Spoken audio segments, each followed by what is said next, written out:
जय जय श्री हरिवंश।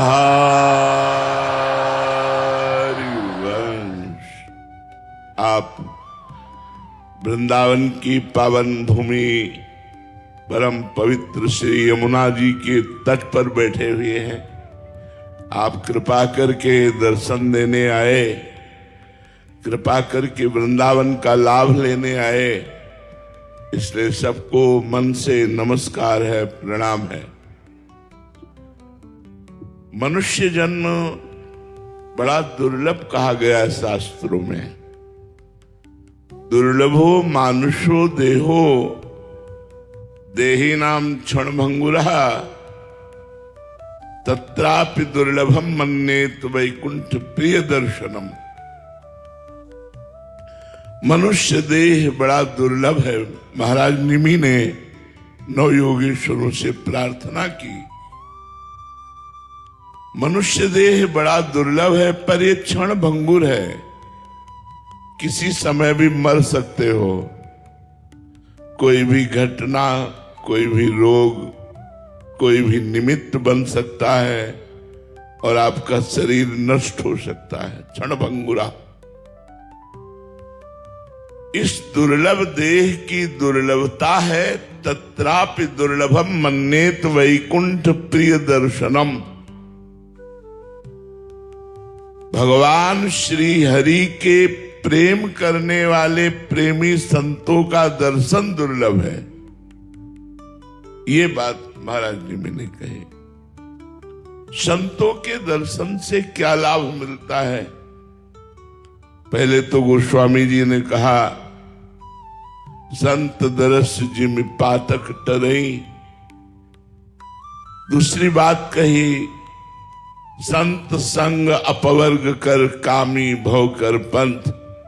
दो बात कही।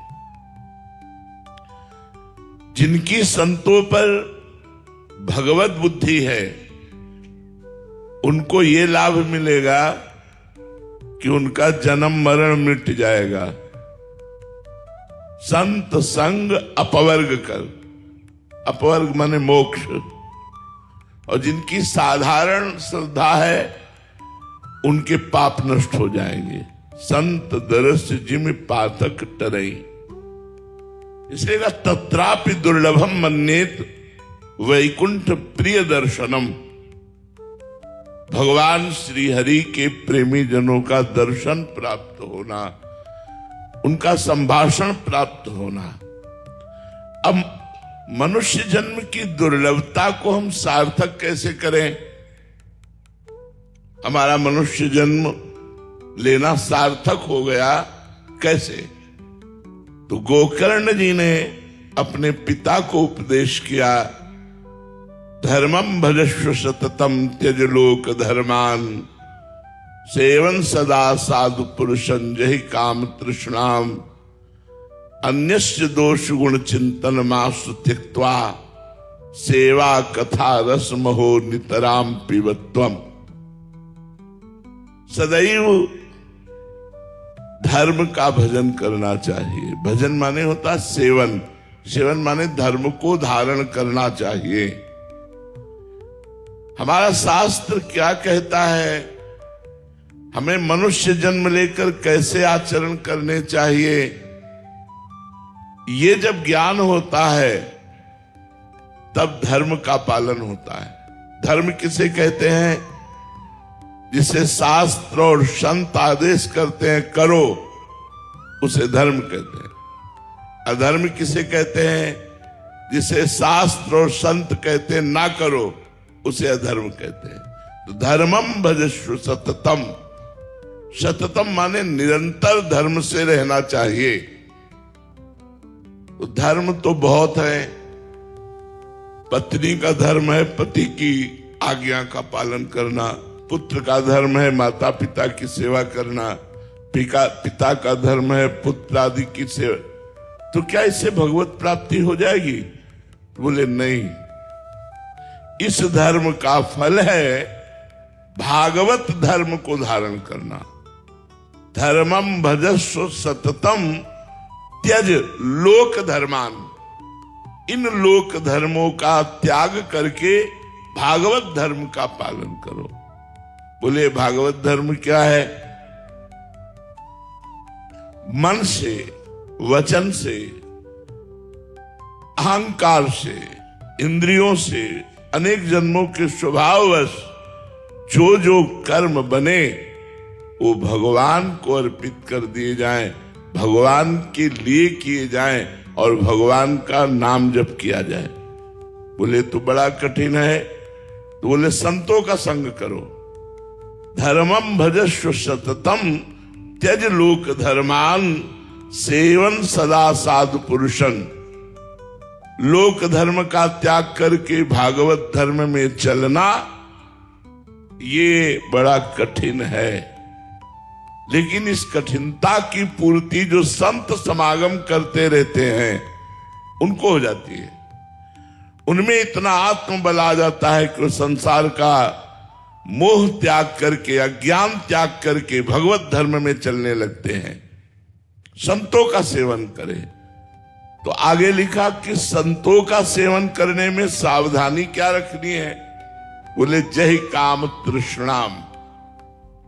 ये कामना और तृष्णा, तृष्णा कहते हैं भोगे हुए विषय को पुनः भोगने की इच्छा, और कामना कहते हैं सुने हुए देखे हुए भोगों को भोगने की इच्छा। जब तक कामना लेकर संतों के पास जाओगे, तृष्णा भोगे हुए भोगों को पुनः भोगने की इच्छा लेकर के जाओगे, तब तक भगवत प्राप्ति में बड़ी बाधा है, क्योंकि कामना की पूर्ति हो जाएगी और आपका मन भगवान से हट जाएगा, भगवान में नहीं लगेगा। जैसे भागवत में एक प्रसंग आता है चित्रकेतु राजा का। देवर्षि नारद जी और अंगिरा जी बड़े महात्मा हैं। इन्होंने उन पर कृपा करने के लिए उनके घर पधारे, पर उनके अंदर कामना थी। उन्होंने अपनी कामना रखी कि मुझे पुत्र की प्राप्ति हो।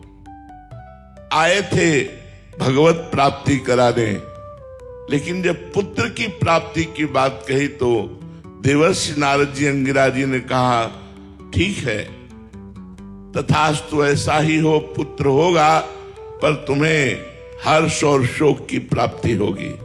वो इस बात को नहीं समझ पाए। पुत्र हुआ, बहुत सी रानियां थी, उनमें अन्य रानियों को ईर्ष्या हुई कि अब राजा तो बड़ी रानी के पास ही जाते हैं। जब से पुत्र हुआ तो पुत्र को जहर दे दिया, वो मर गया। हर्ष और शोक, पैदा हुआ तो हर्ष, मरा तो शोक।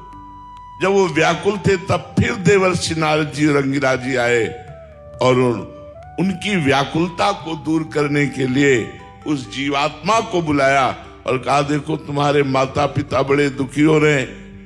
उस जीवात्मा ने कहा कौन किसका माता पिता?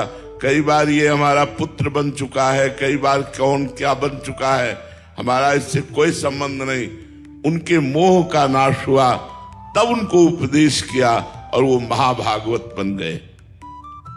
तो जो भागवत धर्म है वो संतों के संग से प्राप्त होता है, पर संत संग का लाभ तभी मिल पाता है जब अन्य कामना और तृष्णा का त्याग हो जाए।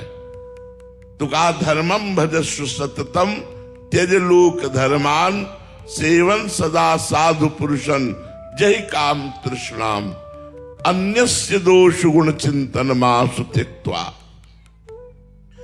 दूसरे के गुण दोषों का चिंतन करना त्याग देना चाहिए। यदि साधना में परिपक्वता लानी है, यदि अपने पुण्य बचाने हैं, तो कभी किसी की निंदा ना करे, किसी का दोष दर्शन न करे।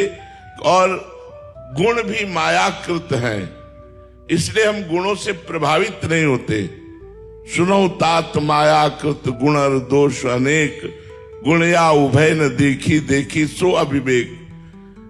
ये गुण दोष में संसार रचा हुआ है, इसमें हम सब में भगवान को देखने की चेष्टा करें, गुण दोष की नहीं। तो बोले इतनी सामर्थ्य कैसे आएगी कि हम किसी के गुण ना देखें, किसी के दोष ना देखें? बोले सेवा कथा रसम हो नितराम पिबत्वम।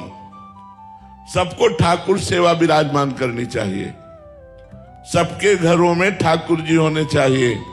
ये कलयुग है, ऐसे उपदेशों को मत सुनो कि मूर्ति पूजा मत करो, ये मत करो, वो मत करो। ये सब कलयुग भगवान का तांडव है जो भगवान की आराधना में विघ्न डालते हैं। सबके घर में ठाकुर होने चाहिए, चाहे छोटे से ठाकुर विराजमान करो, उनको विराजमान करके स्नान कराना, वस्त्र धारण कराना, सुंदर सुंदर भोग लगा करके पवाना। अगर ऐसा करोगे तो निश्चित आपके पाप नष्ट हो जाएंगे, भगवत प्राप्ति होगी। क्योंकि भागवत कहती सेवा कथा रसम हो नितराम पिबत्वम। ठाकुर जी की अष्टयाम सेवा करो, नहीं कर पाते तो 2-3 याम की सेवा करो। और कथा रोज भगवान की चर्चा सुननी चाहिए। इसके लिए कोई समस्या नहीं है, मोबाइल है,